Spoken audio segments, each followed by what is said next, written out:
Dibawakan khas oleh Olive House. Sesudu nikmat, sebesar manfaat.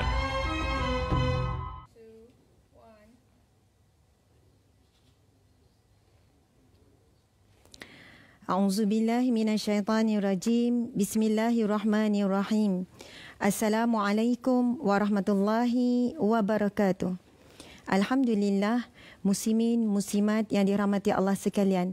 Di dalam Al-Quran, Allah merakamkan satu kisah sebuah keluarga yang mulia menjadi contoh tauladan daripada generasi ke generasi buat seluruh manusia, khususnya umat Islam. Sebuah keluarga yang dipimpin oleh seorang lelaki, seorang ayah, seorang suami yang bernama Nabi Ibrahim alaihissalam dengan isterinya Siti Hajar dan juga Siti Sarah, kemudian anak-anak mereka Nabi Ibrahim alaihissalam, Nabi Ishak dan keturunannya. Muslimin muslimat sekalian, keluarga ini diuji oleh Allah Subhanahu wa taala daripada pelbagai penjuru. Dan di antara ujian berat Nabi Ibrahim alaihissalam adalah tidak dikurniakan anak sehingga umurnya telah pun mencapai usia lanjut 80 lebih. Namun Nabi Ibrahim alaihissalam tidak pernah bersangka buruk kepada Allah, tidak pernah berputus asa dalam meminta dan berdoa kepada Allah Subhanahu wa taala. Saya bakal berkongsikan satu doa kepada mereka yang masih lagi menanti-nanti kelahiran zuriat. Kedua, kepada kita wahai ibu ayah sekalian, supaya kita mempunyai keturunan, zuriat keturunan anak-anak yang soleh dan solehah. Iaitu satu doa yang dirakam di dalam Al-Quran dalam surah As-Saffat ayat yang ke-100 yang berbunyi, Bismillahirrahmanirrahim. Rabbi habli minas salihin. Rabbi habli minas salihin. Rabbi habli minas salihin. Ya Allah, kurniakanlah bagiku zuriat keturunan yang saleh. Amin. Amin ya rabbal alamin. Satu doa yang sangat ringkas, namun jika kita beramal dengannya dan yakin dengannya, maka mudah-mudahan kita dikurniakan bukan sekadar anak, tetapi zuriat keturunan yang saleh dan salehah. Amin ya rabbal alamin.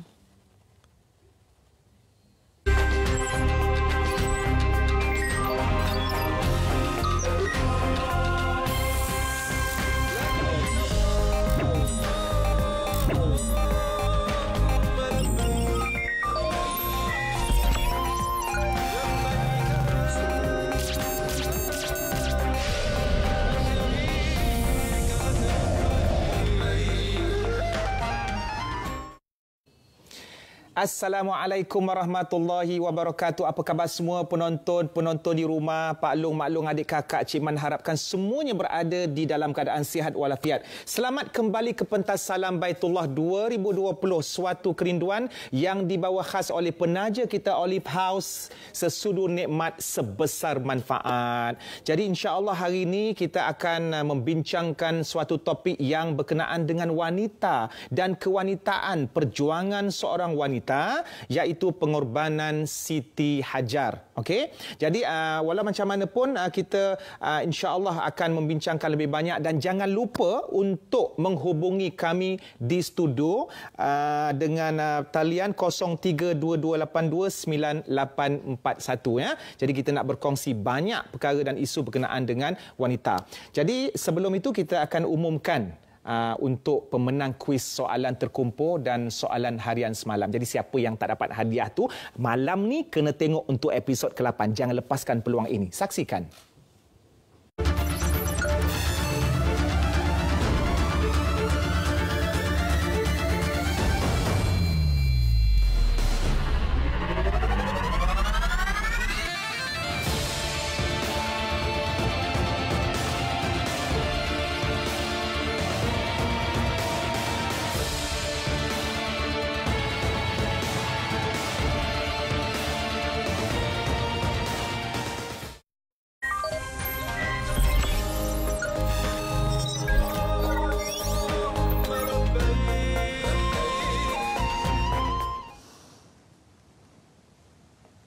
أعوذ بالله من الشيطان الرجيم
Alhamdulillah, kembali ke pentas Salam Baitullah, suatu kerinduan dibawa khas oleh penaja kita, Olive House, sesudu nikmat sebesar manfaat. Terima kasih Cik Man ucapkan kepada qariah kita, siapa lagi kalau bukan saudari Farhatul Fairuzah, Johan Tilawah Antarabangsa 2019. Hari ini hari ke-8 suara dia berkumandang membacakan kita daripada surah Al-Baqarah, ayat yang menceritakan tentang Bukit Safa dan juga Marwah, salah satu daripada syiar-syiar Allah yang berkaitan dengan manasik haji. Jadi sebagaimana yang Cik Man sebutkan sebentar tadi, hari ini kita nak cerita tentang wanita dan tentang peranan wanita. Dan hari ini, episod kali ini pertama kita menjemput tetamu istimewa kita yang juga seorang wanita. Cik Man perkenalkan Al-Fadilah Ustazah Asma Harun. Assalamualaikum Ustazah. Waalaikumsalam. Apa khabar Ustazah? Baik. Allah, Ustazah orang Terengganu kan? Ya, betul. Cik Man lupa kalau teringat awal tadi nak suruh Ustazah bungkuskan kopok leko. Oh ya, tapi mari dia Nogori.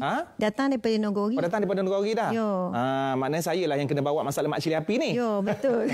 Okey Ustazah, sebagaimana yang kita maklum, pada malam ini kita akan bincangkan tentang pengorbanan Siti Hajar. Ya. Jadi kita nak petik ataupun kita nak kupas sikit tentang ayat daripada surah Ibrahim ayat 37, di mana ayat itu Allah menceritakan tentang doa Nabi Ibrahim setelah meninggalkan Hajar, isterinya dan putranya di kawasan tempat Ustazah yang lembah gersang, tak ada pasar raya nak membeli belah, tak ada dusun, tak ada pokok nio, pokok kelapa, tak ada. Jadi maknanya tawakal semata-mata kerana Allah. Betul. Jadi boleh tak Ustazah ceritakan sedikit tentang kisah seorang wanita bernama Hajar yang menjadi asas kepada sejarah Mekah ini. Silakan Ustazah. Okey, subhanallah.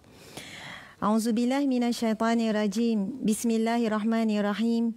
Assalamualaikum warahmatullahi wabarakatuh. Terlebih dahulu terima kasih kepada Al-Fadil Ustaz Cik Man, Masya Allah. Seterusnya kepada pihak RTM di atas jemputan yang sangat istimewa ini.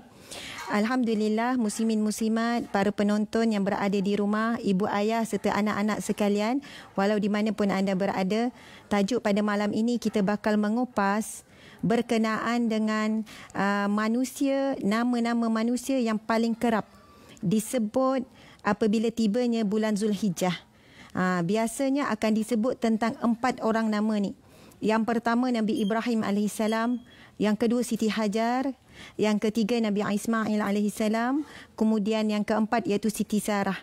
Dan kadang-kadang disebutkan juga keturunan sebelah Nabi Ishak dan seterusnya.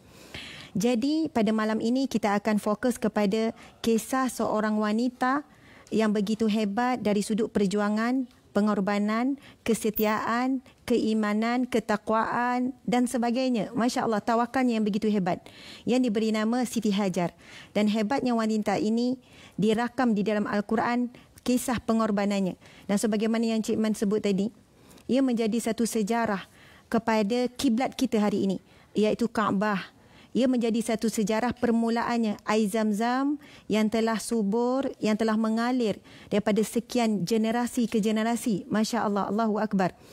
Maka daripada Siti Hajar ini kita belajar banyak perkara. Tadi Cik Man menyebutkan tentang satu firman Allah di dalam surah Ibrahim. InsyaAllah kita akan sama-sama lihat. Tetapi para penonton sekalian, Siti Hajar ini adalah merupakan sahabat baik kepada Siti Sarah ataupun ia lebih kepada pembantu Siti Sarah. Dan dia merupakan pembantu yang setia, pembantu yang sangat baik. Subhanallah. Maksudnya cerita ini seumpama seperti satu drama. Tapi drama TV tu Cik Man macam-macamlah drama. Ya. Tapi drama sebuah keluarga ini dirakam di dalam Al-Quran. Dan drama ini benar-benar berlaku, benar-benar menjadi contoh kepada kita. Jadi dramanya ini sahabat baik, pembantu. Setelah sekian lama bernikah, Nabi Ibrahim AS dengan Siti Sarah sehingga umur lanjut. Hampir 80 lebih, belum dikurniakan anak. Akhirnya Allah memberikan perintah kepada Nabi Ibrahim untuk menikahi pembantu kepada Siti Sarah iaitu Siti Hajar. Dan bukan mudah sebenarnya untuk menerima keadaan tersebut. Namun kita pasti Siti Sarah juga seorang isteri wanita yang salihah. Subhanallah, Allahu Akbar. Akhirnya menikahlah Nabi Ibrahim AS dengan Siti Hajar. Barakah daripada doa yang dibacakan tadi, iaitu surah As-Saffat ayat ke-100. Nabi Ibrahim berdoa, Bismillahirrahmanirrahim, Rabbi habli minas salihin. Ya Allah, kurniakanlah bagiku dari zuriat keturunan yang saleh. Dan Allah kurniakan zuriat keturunan itu daripada rahim Siti Hajar. Akhirnya mengandunglah ia, iaitu lahirlah Nabi Ismail alaihissalam. Subhanallah, Allahu Akbar. Firman Allah Subhanahu wa taala surah Ibrahim ayat yang ke-37. Bismillahirrahmanirrahim. Rabbana inni askantu min zurriyyati biwadin ghairi zi zar'in 'inda baitikal muharram.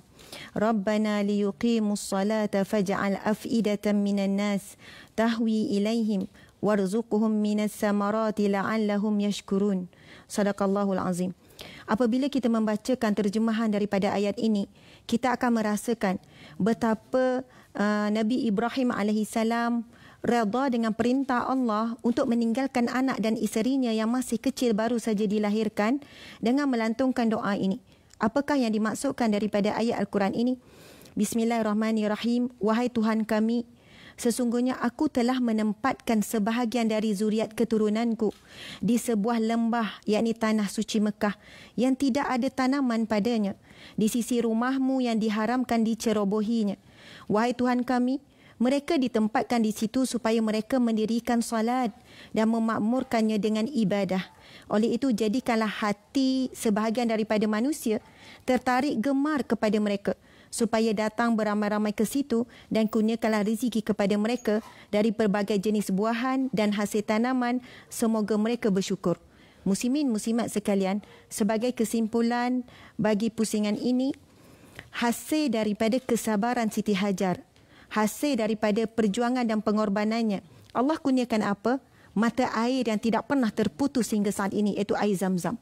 Apabila terpancarnya air Zam-Zam, mulalah binatang-binatang yang berterbangan, burung, mengerumuni, menjadikan tempat itu sebagai sumber untuk minum. Lalu kafilah-kafilah, pedagang-pedagang melihat ada sekawan burung yang turun hinggap. Lalu mereka pun menyatakan sudah tentu di sana adanya sumber air. Dan akhirnya bermula daripada itulah Siti Hajar dan Ismail dikenali sebagai tuan kepada tempat tersebut. Sesiapa pedagang-pedagang yang ingin berada di situ, mengambil manfaat ataupun berdiam di situ, meminta izin daripada keduanya. Masya Allah. Kemudian membesarlah, berkembanglah sehingga menjadi satu kota yang begitu hebat yang dinamakan Kota Mekah. Subhanallah, inilah satu kisah yang sangat agung sehingga hari ini kita menikmati nikmat dan manfaat tersebut. Subhanallah. Jadi Ustazah, tadi sebagaimana yang saya sebut bahawa dalam Quran ada beberapa nama yang disebut, khususnya kita nak bincang pada malam ni tentang wanita lah. Ya. Antaranya kisah Maryam, kemudian Asiah, dan yang sedang kita bincangkan ini adalah Hajar beserta dengan pengorbanannya. Jadi boleh tak Ustaz ceritakan apa sebenarnya keistimewaan kepribadian yang kita boleh ambil daripada Siti Hajar ini tadi? Okey. Subhanallah, hampir semua akhlak Siti Hajar sebenarnya adalah cerminan kita. Maksudnya ialah kita boleh contohi. Ia bukan satu drama, satu kisah yang hanya menjadi kisah yang kita tidak mampu nak ikuti. Okey, pertama contohnya apabila Siti Hajar nak ditinggalkan oleh Nabi Ibrahim alaihissalam, dibawa daripada Palestin. Mereka menetap di Palestin. Allah perintahkan menempuh satu perjalanan, berhenti di satu tempat. Tempat itu ya kering kontan, tandus dan sebagainya. Macam Cik Man sebut, tak ada supermarket nak beli barang apa semua. Kita kadang-kadang muslimat sekalian, mungkin suami kita ada urusan agama contohnya, urusan dakwah contohnya, ataupun urusan mencari nafkah, kerja. Perlu tinggalkan kita dan anak-anak 2-3 hari. Dalam keadaan meninggalkan kita ini di sebuah rumah yang selamat, ada TV, ada peti ais banyak makanan, kat dapur tu ada biskut macam-macam.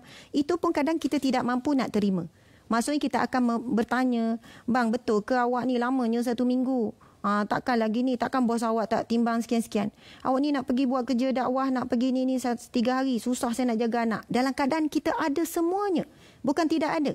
Ada kemudahan untuk keluar dalam keadaan manusia sekeliling. Tapi bayangkan situasi Siti Hajar ditinggalkan oleh suami di tempat yang tidak ada apa-apa. Sumber air pun tidak ada. Tetapi sikap Siti Hajar untuk kita contohi, antara soalan Siti Hajar ialah bertanya kepada suaminya Nabi Ibrahim, Allah as'aluka hadza ya Ibrahim. Adakah Allah yang memerintahkan ini, wahai Ibrahim? Lalu Nabi Ibrahim menjawab, bala, bahkan benar.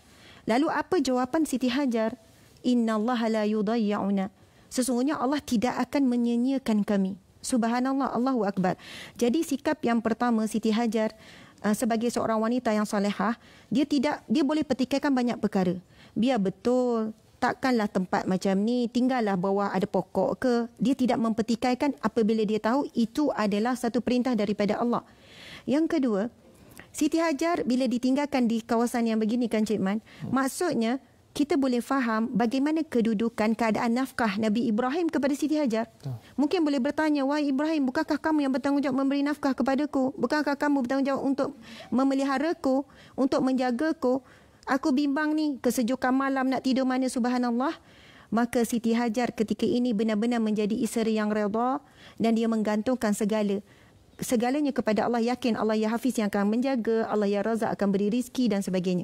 Ya Allah, begitu orang kata, yalah dia orang pun bermadu apa semua, tapi disebabkan pengorbanan itu yang kita boleh hayati daripada Siti Hajar dan Sarah. Baik, Ustazah, kita banyak lagi nak dibincangkan, tapi kita mungkin berhenti seketika untuk segmen Ibrah Haji. Kita bersama dengan Ustaz Hariri. Kalau semalam Abang Hariri kita ni dia menyanyi, tak tahu malam ni dia nak menyanyi ke ataupun dia nak bergurindam ke? Silakan Ustaz Hariri.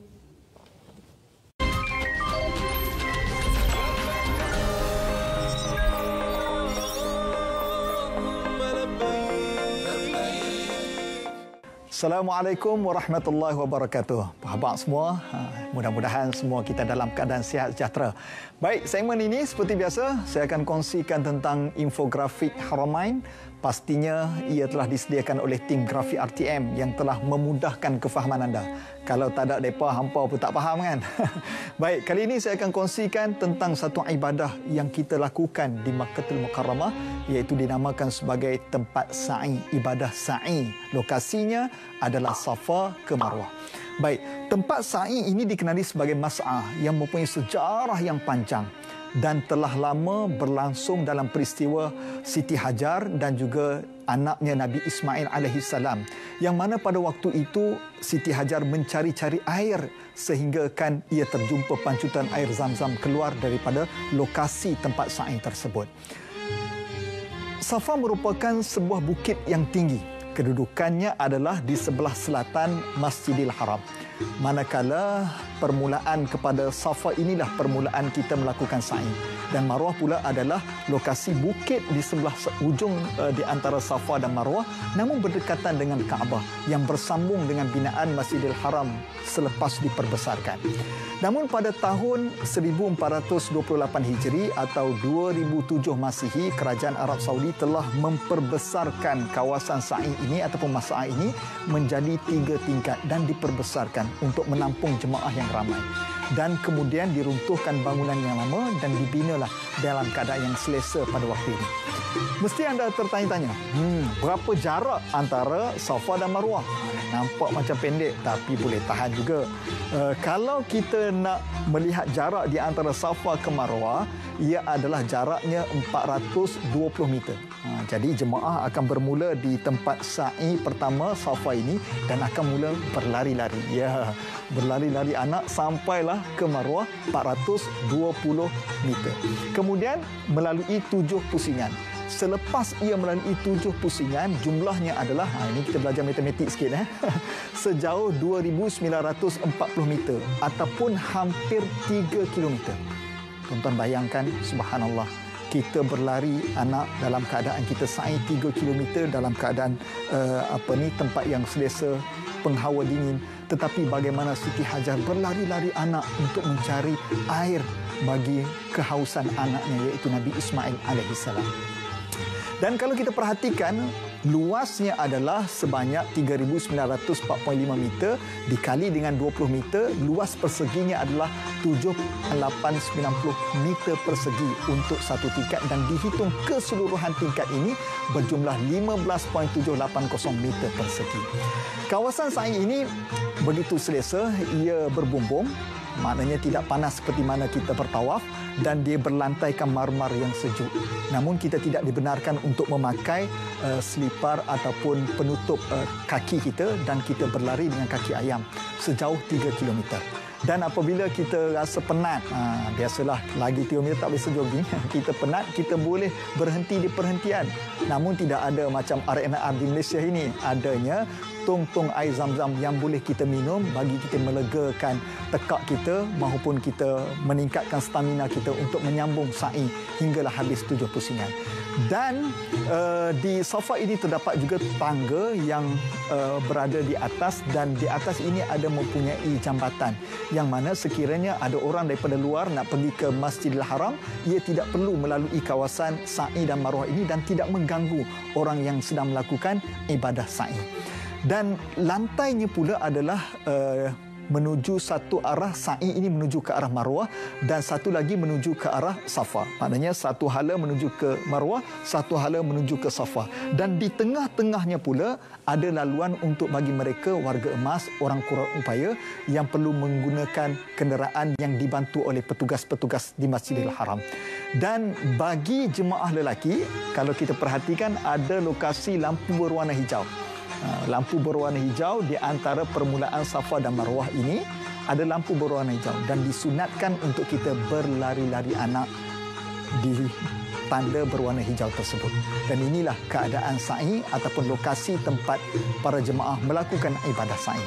InsyaAllah saya akan kongsikan lebih banyak lagi info-info menarik tentang Haramain. Teruskan bersama kami dalam Salam Baitullah.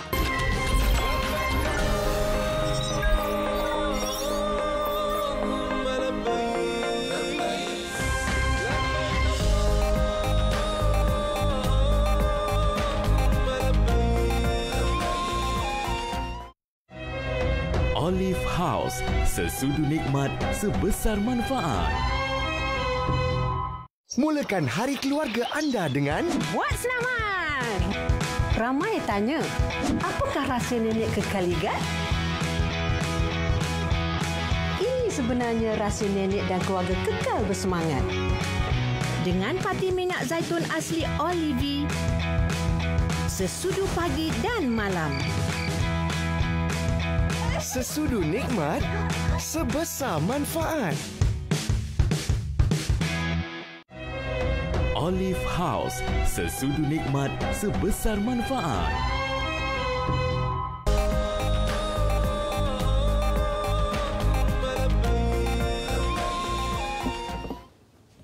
Alhamdulillah, kembali semula ke pentas Salam Baitullah 2020. Suatu kerinduan yang dibawa khas istimewa daripada penaja kita Olive House, sesudu nikmat sebesar manfaat. Terima kasih kepada ABY. Tu puas juga Cik Mam menunggunya, nyanyi-nyanyi tapi tak nyanyi. Tak apa, terima kasih atas Ibrah Haji sebentar tadi. Okey, bagi sesiapa yang baru saja buka channel ataupun orang kata baru duduk dekat ruang tamu bersama keluarga, pada malam ini kita membincangkan tajuk tentang wanita, pengorbanan Siti Hajar bersama tetamu istimewa kita Al-Fadilah Ustazah Asma Harun. Ustazah, kita teruskan perbincangan ya. Okey. Berkenaan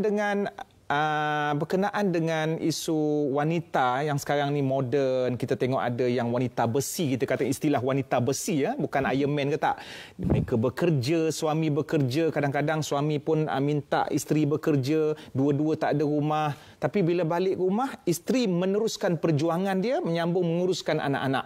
Dan ada juga segelintir di kalangan suami yang mengabaikan, maknanya tak adalah tanya khabar, nak bantu-bantu di dapur, mengabaikan perasaan isteri dalam kepenatan tersebut. Jadi, apa komen Ustazah tentang hal ini? Silakan Ustazah. Okey, subhanallah, alhamdulillah. Satu soalan yang sangat baik. Wanita kalau kita lihat, dia lembut, dia macam lemah, tetapi semangat, kekuatan yang Allah beri kepada wanita iaitu pada emosi dia. Apabila emosi dia tu terisi dengan kasih sayang, walaupun dia demam, dia boleh masak. Sebab kasih sayang tu sangat besar kepada anak, kepada suami. Okey, kalau Cik Man demam macam mana? Kalau Cik Man demam macam mana? Oi, saya kalau demam, saya demam, saya lapar. Oh, saya nak makan. Tapi maknanya bila kita demam tu kita memang teringat belayan. Lembek, lepas tu ingat mak lah apa benda kan. Macam itulah kalau orang lelaki demam, macam bersalin. Macam itulah. Tapi nak sebutnya, pada tubuh badan wanita ni, kerana kekuatan hatinya, kasih sayang yang Allah berikan, limpahkan ke dalam dirinya, kalau kita perhatikan kan Cik Man, dalam tubuh badan wanita diberikan satu rahim. Kan, rahim. Lelaki tak ada rahim. Tak ada. Itu datangnya daripada nama Allah, Ya Rahman, Ya Rahim. Ya Allah yang Maha Penyayang. Dan sifat penyayang Allah ini sangat luar biasa kepada kita semua. Dan Allah pilih tubuh badan yang nampak lemah untuk diberikan kurniaan rahim ini. Dan daripada rahim itu seorang ibu menampung susah payah. Mengandung, kesukaran mengandung, bawa sampai 9 bulan. Dahlah susah mengandung, lagi susah bila nak bersalin. Kemudian sambung pula dan sebagainya. Maksudnya wanita ini telah diuji oleh Allah, kesabaran, kesakitan, sehinggalah dia boleh jadi macam disebut wanita besi. Habis tu lelaki apa ya? Kalau perempuan besi, lelaki kayu. Wallahu a'lam. Tetapi nak sebutnya, timbulnya perkataan wanita besi tu ya, keluar bekerja, balik, lepas dia punch out kan, keluar pada pejabat, dia punch in pula. Maksudnya masuk pula pejabat rumah dia. Dan dia tidak letakkan balik rumah ada untuk rehat. Tapi bila balik rumah, dia dah mindset apa dah nak dibuat. Akhirnya letak je handbag, letak je, buka je tudung, dia pun masuk pejabat dapur dia. Mungkin berbeza dengan lelaki yang membayangkan balik kerja rumah untuk rehat. Subhanallah, kerana itu dia boleh teruskan sampailah tidur. Jadi di sini, sebagai kesimpulan soalan Cik Man ni, seorang suami yang tidak bertimbang rasa, ia telah menyalahi daripada fitrah seorang lelaki yang perlu ada belas kasihan kepada wanita yang lemah. Kemudian dia menyalahi daripada sunnah Nabi SAW. Kalau kita tahu kisah Nabi kan, bila dia bagi salam saja, Rasulullah tahu kalau isteri bagi salam macam ni dah keadaan gembira. Bagi jawab salam macam ni dalam keadaan lemah. Jadi bila Nabi pernah satu ketika pulang ke rumah Sa'adah, kita tahu salah seorang isteri Nabi yang agak tua. Jadi cara jawab Sa'adah tu dalam keadaan lemah lah, tak larat. Kalau Cik Man tak tahulah kalau isi jawab salam, Waalaikumsalam. Itu marah tu kan. Kalau lemah mungkin Waalaikumsalam. Jadi betapa sensitifnya Nabi SAW bila dengar salah seorang isteri jawab dengan lemah, Rasul tak fikir lain, tak harap dihidang air ke, dilayan ke, terus isi lengan baju, membantu isteri di dapur untuk menyediakan makanan. Inilah satu contoh siapa yang mengikuti akhlak Nabi SAW, maka hidupnya mesti barakah, mesti bahagia, mesti Allah bagi kecukupan. Subhanallah. Maknanya kita nak katakan kerja dapur, memasak ni bukan semata-mata kerja seorang isteri lah. Dia memang memerlukan orang kata bantuan ataupun perkongsian daripada suami juga untuk menyumbangkan tenaga. Subhanallah. Pasal ni kan orang kita tak boleh bergaduh lah Cik Man pasal ni. Berkenaan dengan sebenarnya tugas rumah ni tugas siapa? Ada yang kesimpulan buat semua tugas suami, isteri bantu je. Lepas tu ada pula sekian-sekian. Sebenarnya, kalau kita nak cerita tentang tugas sebuah keluarga, ia kembali kepada fitrah. Kalau bab lipat kain, Cik Man rasa fitrahnya sesuai dengan tangan lelaki ke tangan perempuan? Perempuan rasa. Perempuan lah. Kalau Cik Man lipat, saya rasa gulung-gulung ataupun besar kecil. Tapi kalau perempuan elok lurus. Jemur kain pun. Lelaki memang siap jemur tu tapi bergulung, perempuan kebas dulu, bagi pula elok. Halus dia. Halus. Maksudnya fitrahnya begitu. Yang lelaki fitrahnya dia buat perkara besar-besar, kasar-kasar. Mungkinlah buang sampah, mungkinlah angkat itu, laman, basuh kereta, benda-benda yang kasar. Jadi kalau kita faham tentang fitrah ini, kita tak akan tolak-menolak. Jadi kita tahu fitrah lelaki yang kuat ini untuk kerja apa, yang perempuan ni untuk kerja apa. Bahkan suami dia tidak pernah merasakan bahawa isteri yang tidak masak ataupun penat tak nak masak dan sebagainya merupakan seorang isteri yang tidak bertanggungjawab. Bahkan mungkin dia kata kerana awak penat, kita belilah ataupun saya masak Maggi. Wallahu alam. Subhanallah. Di mana kehidupan ni bukan semata-mata engkau 80%, aku 30%, tapi masing-masing kena satu part. Okey Ustazah, kita rasanya ada pemanggil ya. Okey, assalamualaikum. Waalaikumsalam warahmatullahi wabarakatuh. Okey, boleh Cik Man tahu siapa di sana? Saya Nur Fahim dari Shah Alam. Oh, Nur Fahim dari Shah Alam. Okey, ingin bertanya-tanya soalan kepada Ustazah, silakan. Okey, saya ada satu soalan Ustazah. Okey. Soalan saya berbunyi begini, saya telah berjumpa dengan seorang pensyarah maktab bahagian pendidikan Islam di Petaling Jaya. Dia cerita kat saya ibrah daripada kisah hajar yang mencari air daripada tawaf sa'i itu sebanyak 7 kali. Sebenarnya Nabi Ismail cakap telah dijaga oleh malaikat Jibril, dan pada permulaannya waktu dia pergendakkan air itu Allah boleh bagi je air, tapi Allah tunggu lihat respon Hajar. Waktu tu Hajar dia rasa dia ada usaha, dia cari sebanyak 7 kali. Selepas habis 7 kali itu barulah dia berserah pada Allah. Waktu itulah dia memohon pertolongan Allah. Baru Allah bagi air keluar daripada kaki Nabi Ismail. Saya nak tanya, adakah dakwaan profesor itu adakah benar? Boleh Ustazah tolong perjelaskan? Itu saja soalan saya. Terima kasih. Terima kasih kepada saudara Nur Farin dari Shah Alam. Silakan Ustazah. Subhanallah, soalan yang luar biasa, jarang orang tanya ya Cik Man ya. Jadi Cik Man kena tolong jawab juga ni. Okey, masya-Allah, apa yang dia sebut pensyarah maktab. Terima kasih ya kepada tuan yang bertanya. Ia berdasarkan satu riwayat Al-Bukhari. Sebenarnya memang benar berdasarkan riwayat Al-Bukhari 3364. Saya akan bacakan ya. Bismillahirrahmanirrahim. Ibu Ismail menyusukan anaknya Ismail. Okey, subhanallah. Ibu Ismail menyusukan anaknya dan meminum daripada air yang ada sehingga akhirnya air tersebut habis. Dia yakni Hajar dan juga anaknya merasa kehausan disebabkan kehabisan simpanan air. Dia melihat anaknya dalam keadaan yang cemas kerana anaknya terus menangis. Maksudnya peringkat awal Siti Hajar menyusukan sehinggalah Siti Hajar sini tidak ada air dan susu pun kering. Dia pun pergi untuk mencari sumber air kerana tidak sanggup melihat anaknya kehausan. Dengan itu dia pergi menuju ke Bukit Safa kerana ia adalah bukit yang paling hampir dengannya. Lalu berdiri di atasnya. Pandangannya diarahkan ke lembah di sekelilingnya dengan harapan terdapat seseorang, tetapi ternyata tiada seorang pun. Setelah itu dia pun turun dari Bukit Safa dan ketika sampai di lembah dia mengangkat hujung pakaiannya. Lalu berusaha keras sehingga dia sampai ke lembah iaitu Bukit Marwah. Safa ke Marwah, Marwah ke Safa. Lalu berdiri di atasnya sambil melihat apakah terdapat seseorang di sana. Tetapi ternyata tiada seseorang juga. Dia melakukan perkara yang sedemikian sehingga 7 kali. Ibnu Abbas radhiyallahu anhu bahawa Nabi SAW bersabda, itulah sa'i yang mesti dilakukan oleh manusia antara dua bukit itu. Soalan tuan yang bertanya akan terjawab seterusnya. Kita bagi perhatian. Ketika dia sampai di puncak Bukit Marwah, dia terdengar suara lalu berkata kepada dirinya sendiri, diam.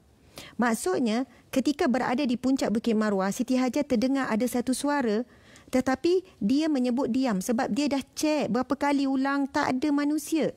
Tiba-tiba dia terdengar suatu suara, lalu dia sendiri sebut diam. Dia cuba mendengarnya lagi, lalu dia mendengar suara itu dengan berkata, engkau telah memperdengarkan suaramu, iaitu perkataan diam tadi, apakah bersama engkau terdapat pertolongan? Ternyata suara itu adalah suara malaikat Jibril yang berada dekat dengan tempat Zamzam. Lantas Jibril mengais tanah dengan tumitnya atau dengan sayapnya, sebagaimana disebutkan dalam riwayat yang lain, sehingga air keluar memancar. Maksudnya malaikat Jibril sama ada dengan tumitnya, dan juga riwayat yang sahih yang lain juga dengan tumit Nabi Ismail alaihissalam, lalu terpancarlah air Zamzam. Ya benar tuan-tuan puan-puan sekalian. Sebenarnya kita tahu Allah ya Razak yang maha memiliki rezeki. Allah ya Ghani yang Mughni yang maha kaya memberi kekayaan. Allah boleh beri apa yang kita nak sekelip mata. Allah tidak ada kelemahan dalam bab tersebut. Dalam apa jua Allah mampu lakukan. Tetapi dalam kisah ini, kenapa Allah melihat dan Allah membiarkan Siti Hajar mengulang-ulang sampai 7 kali? Kenapa disusahkan sampai begitu sekali? Kerana di situlah ada nilai ibadah daripada usaha. Kerana itu setiap usaha, sama ada berhasil atau tidak, kan kita cari rezeki, kadang orang peniaga nasi lemak kan, dah begini tak ada orang beli. Okey, mungkinlah hasilnya dari sudut dunia tidak ada, tetapi usaha dia tu telah diberikan rezeki. Kalau kita lihat hadis Nabi SAW, apabila seseorang itu keluar mencari rezeki daripada pagi sampai petang, dicatat baginya pahala jihad. Masya Allah. Sebab tu kita tengok Ustazah, memang usaha ni mesti seganding dengan tawakal. Jadi betul, banyak sebenarnya kita nak bincangkan.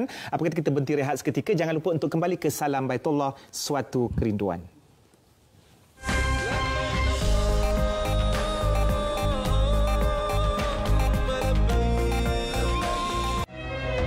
Olive House, sesudu nikmat sebesar manfaat.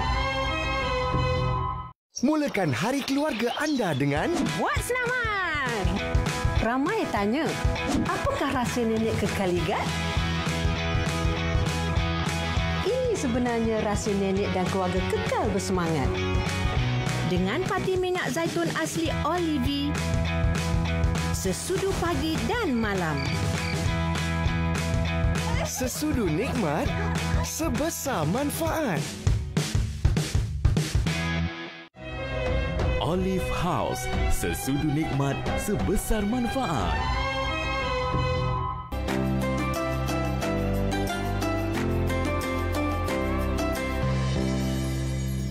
Al-khal atau cuka yang disukai oleh Nabi sallallahu alaihi wasallam. Sidang penonton yang dikasihi oleh Allah, disayangi oleh Nabi sallallahu alaihi wasallam. Cuka atau al-khal merupakan antara makanan yang disukai oleh Nabi. Kita mungkin tak tahu dan tak ada maklumat. Hadis yang sahih daripada riwayat Imam Muslim, Imam Tirmizi, Imam Ibnu Majah dalam 6 kitab hadis yang utama atau kita sebut kutubus sittah menyatakan dengan jelas antara matanya ialah ni'mal idamu al-khal, sebaik-baik lauk ialah cuka. Bahkan Ibnu Sina dalam kajian yang terperinci melalui catatan kitabnya yang terkenal Al-Qanun fi Tib atau The Canon of Medicine menyatakan bahawa cuka digunakan dalam perawatan penyakit-penyakit tertentu seperti kebengkakan, kelebihan asid-asid yang tidak diperlukan oleh badan. Uniknya, cuka itu juga dikenali dengan nama asid asetik atau asid organik yang lemah. Bagaimana cara untuk kita mengamalkan cuka? Caranya ialah dengan mengambil 1 hingga 2 sudu besar lalu dicairkan dengan segelas atau secawan air. Jangan ambil terus. Ini saranan yang terbaik daripada mereka yang cukup ahli dalam bidang nutrisi. Amalkan 2 kali sehari. Bila? Boleh sebelum makan dan boleh selepas makan. Daripadanya akan hadir keafiatan di dalam diri kita. Ini merupakan satu perkara yang patut kita tahu. Dari peraman buah-buahan yang awalnya menjadi jus seperti contohnya buah tin, ya, menjadi matang dalam tong kayu oak, menjadi cuka yang asli terbaik untuk diamalkan dalam makanan kita seharian.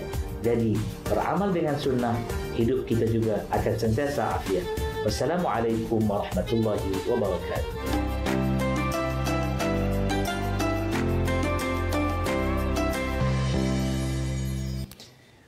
Alhamdulillah, kembali semula ke pentas Salam Baitullah, suatu kerinduan yang dibawa khas oleh penaja kita, Olive House, sesudu nikmat sebesar manfaat.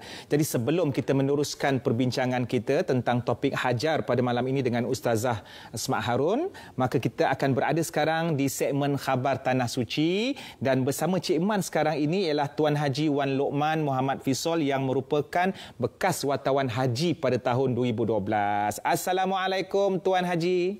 Waalaikumsalam Ustaz. Apa khabar? Alhamdulillah. Tuan Haji orang mana Orang Kedah. Okey, Cik Man rasa tu insting dia tu, dia punya orang kata apa ya, ada rasa-rasa dia tu kan. Betul, baik. Betul. Jadi maknanya Tuan Haji pernah menjadi wartawan haji pada tahun 2012. Mungkin ada pengalaman-pengalaman yang menarik? Baik. Terima kasih Ustaz. Assalamualaikum saudara dan saudari semua. Saya bertugas pada 2012 dan setelah 8 tahun kembali ke Malaysia dan mengerjakan ibadah haji. Ia satu kerinduan yang tiada penghujungnya untuk kembali ke Tanah Suci Mekah dan Madinah. Bersama saya pada ketika itu ialah Tuan Haji Jeffrey, Haji Ahmad Shah, Haji Ida Ahmadi Siddiq dan Haji Aris. Kami berlima pada ketika itu melakukan liputan haji pada musim 2012, dan sekarang 2020 mungkin COVID-19 ini, jadi kita tak akan ke sanalah buat masa sekarang. Jadi antara pengalaman yang menarik sepanjang saya mengerjakan ibadah haji pada musim tersebut ialah pada ketika itu kami dibawa oleh tabung haji untuk melihat terowong Mina, itu ketika untuk melontar di Jamrah. Terowong itu pada ketika tahun itu dibuka pada kali pertamanya, dan kami dibawa melawat, dan terowong itu sangat selesa untuk jemaah-jemaah haji Malaysia dan seluruh jemaah haji yang lain. Dan kita membuat liputan tersebut, membuat persediaan merapi untuk jemaah-jemaah haji pada ketika tersebut. Dan untuk kita tetamu pada malam ini, kita sudi berkongsi dengan Ustazah Salimah binti Muhammad Hasim, iaitu beliau adalah seorang blogger yang juga YouTuber dan juga pelajar Universiti Ummul Qura di Makkah Al-Mukarramah. Assalamualaikum Ustazah. Ya, waalaikumsalam warahmatullahi wabarakatuh. Apa khabar Ustazah? Jana? Alhamdulillah, saya sihat walafiat. Okey. Boleh Ustazah kongsikan bersama penonton Salam Baitullah pada malam ini suasana di ketika ini di Makkah Mukarramah ketika PKP ini? Okey, alhamdulillah. Terima kasih Tuan. Pertama sekali saya ucapkan terima kasih kepada Salam Baitullah kerana menjemput saya, kuru Salam Baitullah, dan juga Ustazah Asma Harun yang saya muliakan. Seperti mana yang anda lihat sekarang, kalau sekeliling ini Mekah dalam keadaan yang agak sunyi daripada biasa. Kerana kalau kebiasaan waktu ni ramai sangat, kalau di sekitar tempat tinggal ini, orang Utopia, orang Turki dan macam-macam orang Indonesia, jemaah-jemaah haji memenuhi kawasan kami, dan sekitar Mekah penuh dengan jemaah. Tapi waktu ni kita bukan dalam PKP lagi, Mekah dah open dan dah terbuka. Cuma keadaan Mekah masih dalam keadaan yang agak sunyi lah daripada kebiasaan musim haji. Ya. Baiklah, kita dimaklumkan bahawa hari ini 4 Zulhijjah, iaitu seluruh jemaah haji dari seluruh tanah Arab Saudi akan berkumpul di Mekah dan akan menjalani ujian kuarantin selama 4 hari di sana. Boleh Ustaz ulaskan sedikit? Ya, betul Tuan. Bermula daripada semalam, jemaah haji daripada seluruh Saudi, daripada Riyadh, daripada Jeddah, Madinah, mereka semua menuju ke Makkah Al-Mukarramah dan diminta untuk masuk ke dalam hotel, salah satu hotel di sini namanya Hotel 4 Point Sheraton by Mekah, berdekatan dengan Masjid Ar-Rajihin, daripada jam 4 pagi hingga jam 12 tengah hari sahaja, dan diminta untuk kuarantin selama 4 hari hingga 8 Zulhijjah. Okey, dan alhamdulillah sekarang mereka semua dalam kuarantin di hotel. Baiklah. Ustazah berada di sana ketika ini, adakah Ustazah mengunjungi juga Padang Arafah, dan macam mana suasana ketika di situ sekarang ni? Yes, waktu PKP, daripada waktu lockdown kemarin, kemudian dah buka lockdown, dan kami ada mengunjungi Padang Arafah untuk menaiki Jabal Rahmah dan keadaan di sana sangat sunyi lah kalau kebiasaan jemaah haji, jemaah umrah memenuhi untuk ziarah kan. Akan tetapi sekarang daripada 28 Zulqa'dah hingga 12 Zulhijjah tidak ada siapa-siapa yang boleh memasuki kawasan tersebut kalau tak ada permit haji. Jadi sekarang kawasan Arafah, Muzdalifah, Mina semua sedang dikawal ketat oleh polis dan askar. Baiklah Ustazah. Untuk soalan terakhir saya, Ibrah Siti Hajar kepada Ustazah. Bagaimana Ustazah melihat perkara ini? Subhanallah. Saya kalau teringatkan Siti Hajar, saya dapati Siti Hajar merupakan ikon pengorbanan, ikon kesabaran, ketabahan, ikon tawakal dan pergantungan, tawakal yang sepenuhnya kuat kepada Allah Subhanahu Wa Taala. Dan memang subhanallah kalau kita dapat contohi Siti Hajar, kita nampak di situ hubungannya dengan Allah sangat kuat sehingga kan bila ditinggalkan oleh suami, dia dapat berdiri dengan sendiri kerana yakin Allah Subhanahu Wa Taala sentiasa bersama. Itulah contoh yang terbaik bagi seorang wanita. Baik Ustazah, terima kasih banyak. Salam baitullah ucapkan kepada Ustazah kerana sudi meluangkan masa bersama kami pada malam ini.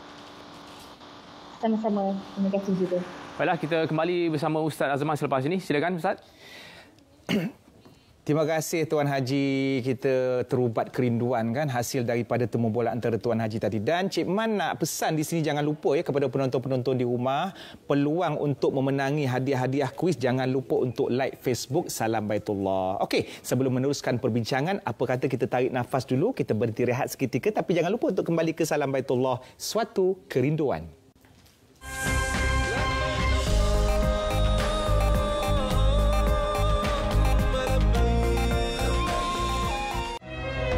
Olive House, sesudu nikmat sebesar manfaat.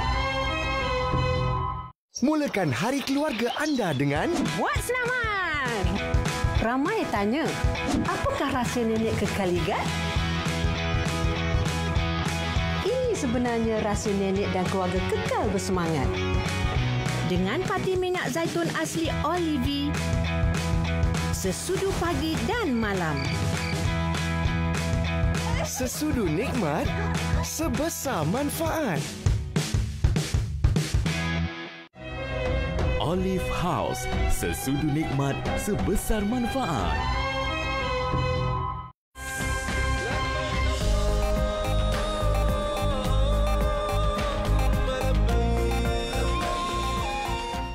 Alhamdulillah, kembali ke Salam Baitullah 2020, suatu kerinduan yang dibawa khas oleh penaja kita Olive House, sesudu nikmat sebesar manfaat. Baik Ustazah, kita rasanya ada pemanggil Ustazah. Ya. Pemanggil yang cukup istimewa rasanya. Okey, Assalamualaikum. Waalaikumsalam Ustaz. Siapa di sana Ahmad Dinajat bin Muhammad Amri. Ahmad Dinajat bin Muhammad Amri. Oh, Ahmad Dinajat. Oh, sungguh-sungguh istimewa nama tu Ustazah. Baik, tingkatan berapa ni Tingkatan 2. Tingkatan 2. Okey, Ijat. Silakan Ijat bertanyakan soalan kepada Ustazah. Assalamualaikum Ustazah. Waalaikumsalam. Ya. Saya ingin tanya, Siti Hajar ditinggalkan sendiri di tanah tandus. Ya. Silakan, terus. Yang gersam, apakah hikmahnya? Okey. Teruskan Ijat. Apakah hikmahnya? Terus. Bersama anaknya, bersama anak kecilnya, tetapi bekalan makanan dan minuman. Okey. Itu bekalan dan minuman. Okey, terima kasih Hijat. Okey, belajar rajin-rajin Jangan mahu-mahu nama Hajar ke tak ada jangan Okey, Ustazah. Jadi apa hikmah Ustazah ditinggalkan sendirian? Takkan Allah ni, maknanya kadang-kadang kita salah faham kenapa Allah tinggalkan. Pasti ada hikmah yang boleh dihayati oleh semua wanita. Okey, subhanallah. Terima kasih kepada adik Ahmad Dinajat. Tingkatan 2. Sebaya dengan anak sulung saya. Masya Allah. Sangat berani tahniah adik. Subhanallah. Saya ingin menjawab secara ringkas.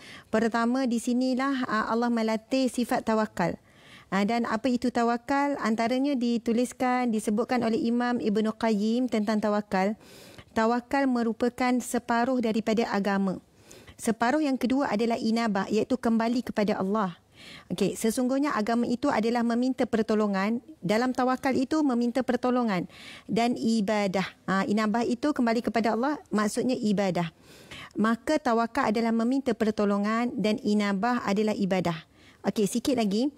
Tawakal merupakan antara sebab yang terkuat yang dengannya manusia menolak apa yang dia tidak mampu daripada keburukan dan kezaliman makhluk. Maksudnya, kita sangat beruntung sebenarnya Cik Man. Cik Man. Sangat beruntung. Ada ketikanya kita memang tak ada apa-apa idea, ilham ataupun macam dah terdesak. Tetapi kita ada satu tali yang sangat kuat, itu tawakal. Kadang-kadang kita dah try-try, akhirnya ayat yang terkeluar tawakal je lah. Bunyi macam biasa, tetapi kita telah buat penyerahan kepada Allah. Dan apabila kita yakin dengan tawakal kita tu, tapi kena naikkan tingkatan lah. Bukan tawakal tu sebab dah tak ada pilihan. Tak apalah, tawakal je lah, apa nak jadilah. Itu bukan tawakal yang sebenar. Tawakal yang sebenar adalah apabila setelah berusaha bersungguh-sungguh. Sebagaimana Ibunda Siti Hajar berusaha sungguh-sungguh. Dan sebenarnya saya nak bagi khabar, bukan khabar gembira, tapi kegembiraanlah kepada ibu-ibu tunggal di luar sana, wanita-wanita yang berdikari. Jadikanlah Siti Hajar sebagai satu contoh tauladan. Siti Hajar, dialah yang cari rezeki. Dialah yang berusaha membesarkan anak seorang diri. Dan dialah yang mendidik anak sehingga anaknya Ismail menjadi anak yang sangat luar biasa soleh.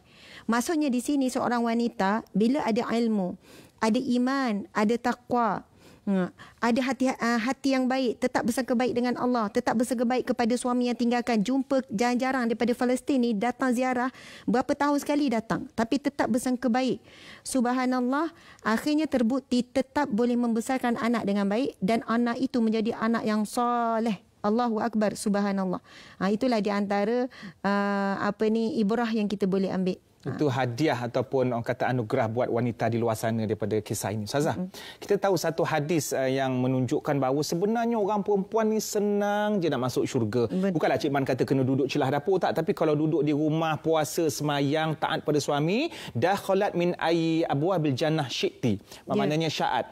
Maknanya dia boleh masuk mana-mana pintu syurga yang dia nak. Tapi dalam satu hadis yang lain, Nabi melihat bahawa, Nabi menyatakan kepada seorang sahabat, inni ra'aitu kunna aktsara ahli nar. Aku melihat ramai di kalangan penghuni wanita itu adalah penghuni neraka itu adalah wanita. Betul. Di mana silapnya Ustazah? Okey, subhanallah, Allahu Akbar. Soalan ni sebenarnya memang sakitnya tu di sini. Sebab kita wanita kan. Yalah. Kadang tu Cik Man tak faham pasal wanita. Masya Allah. Kadang kita rasa macam bila baca hadis ni kan, kita rasa wanita lah banyak berkorban. Kalau bak sedekah, agak-agak mana lagi kuat bersedekah? Perempuan ke lelaki? Perempuan je lah. Masalah perempuan dia mudah kesian. Saya kena jawab perempuan Ustaz sebab hari ni perempuan. Memang. Kalau tak memang kena. Maksudnya, biasanya yang pemurah, yang mudah kesian, tengok orang tu nak sedekah, tengok orang ni nak sedekah. Kalau dari segi solat sunat, agak-agak mana lagi kuat? Memang perempuan. Memang kuliah perempuan. duha pun memang perempuan. Memang laki perempuan. Yang datang pun AJK masjid. Kadang. Sebab terpaksa. Kalau bukan AJK mungkin tak sampai. Okey, maksudnya, bab solat sunat, bab duhanya, bab tahajudnya, bab solat, dialah yang duduk suruh bang, semayanglah sunat, semayang sunat. Bab sedekah, bab itu, bab buat kebaikan, bab hadir majlis ilmu. Tapi kenapa di sana adanya hadis Nabi yang memberi peringatan yang sebegini? Subhanallah, para muslimin muslimat sekalian, di sana ada perbincangan yang mana ada yang mengatakan bila Nabi sebut ramainya wanita di dalam neraka, tapi dalam masa yang sama ramai juga jumlah yang terbesar ahli syurga pun juga wanita. Ada pendapat yang mengatakan begitu. Kerana memang wanita lah paling banyak. Di atas muka bumi ni sampai satu ketika memang jumlah wanita melebihi lelaki. Jadi ramai juga di dalam neraka dan wanita ramai juga di dalam syurga. Macam Cik Man sebut tadi, ya, wanita mudah, itu hadis yang sahih. Tetapi memang ada peringatan tentang ramainya wanita di dalam neraka bila Rasulullah SAW pulang daripada peristiwa Isra Mi'raj, kemudian berhenti sekejap di hadapan para wanita, lalu Nabi pun berkata, wahai para wanita, aku melihat ramainya kamu di dalam neraka. Lalu bila wanita bertanya, kenapa ya Rasulullah? Lalu Rasul menjawab, kerana kamu tidak mensyukuri kebaikan suamimu, dan apabila ada keburukan pada suami, lalu kamu pun berkata, dia tidak ada apa-apa kebaikan. Maksudnya dari sudut lidah wanita itu sendiri. Okey, kita mengharapkan semoga ini menjadi muhasabah kepada wanita ataupun lelaki. Jadi, apakah yang istimewa pada esok hari? Maka kita saksikan promo ini.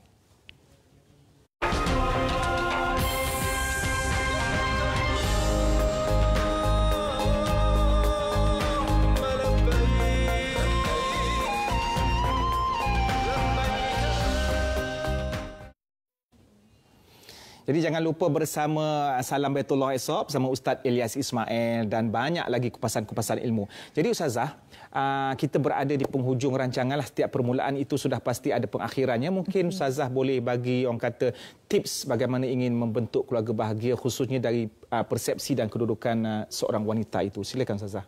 Ataupun ada doa-doa ke? Masya Allah, subhanallah. Baiklah, para wanita, para muslimah salihah sekalian, perhiasan terindah dunia, insya-Allah bidadari di syurga Allah. Amin ya rabbal alamin. Apabila Nabi menyebutkan tentang berkenaan wanita paling banyak di dalam neraka, tapi Nabi berikan kita penawar, Nabi berikan kita sesuatu untuk kita pegang. Lalu Nabi pun meninggalkan 2 wasiat kepada para wanita. Wahai para wanita, aku melihat ramainya di kalangan ahli neraka itu di kalangan kamu. Maka yang pertama Nabi sebut, perbanyakkanlah istighfar, dan yang kedua, perbanyakkanlah bersedekah. Allahu Akbar. Kita tahu istighfar terlalu banyak kelebihannya. Yang kedua, sedekah akan menghapuskan segala dosa. Sedekah juga akan membukakan kepada kita jalan-jalan kebaikan, kasih sayang Allah, rahmat Allah dan sebagainya. Jadi insya-Allah para wanita sekalian, kita tidak lari daripada salah. Kadang lidah kita sangat susah nak jaga. Time kita rasa geram dengan orang sebelah tu kan, dengan suami dan sebagainya, mungkin terkeluar, awak ni langsung tak faham saya. Padahal semalam suami faham. Awak ni pemalas lah. Padahal semalam suami tu perajin. Jadi kadang-kadang emosi wanita itu terkeluarlah perkataan seolahnya menafikan kebaikan suami sebelum ini. Jadi kita tidak terlambat. Bagaimana harus kita buat? Banyakkan istighfar kepada Allah, mohon ampun yang keterlanjuran lidah kita. Kemudian yang kedua, minta maaflah dengan suami. Mudah-mudahan dengan kita melazimi keduanya, kita menjadi wanita yang salihah. Subhanallah, syarat ilmu yang kita dapat berkenaan dengan wanita yang memang istimewa dikupas ataupun dikongsi oleh Ustazah Asma Harun. Terima kasih Ustazah. Kami di Salam Baitullah mengucap terima kasih. Allah kita jumpa lagi dan jangan lupa untuk kembali semula ke Salam Baitullah esok hari dengan topik dan juga kupasan yang lebih menarik. Sehingga itu, Assalamualaikum warahmatullahi wabarakatuh. Waalaikumsalam.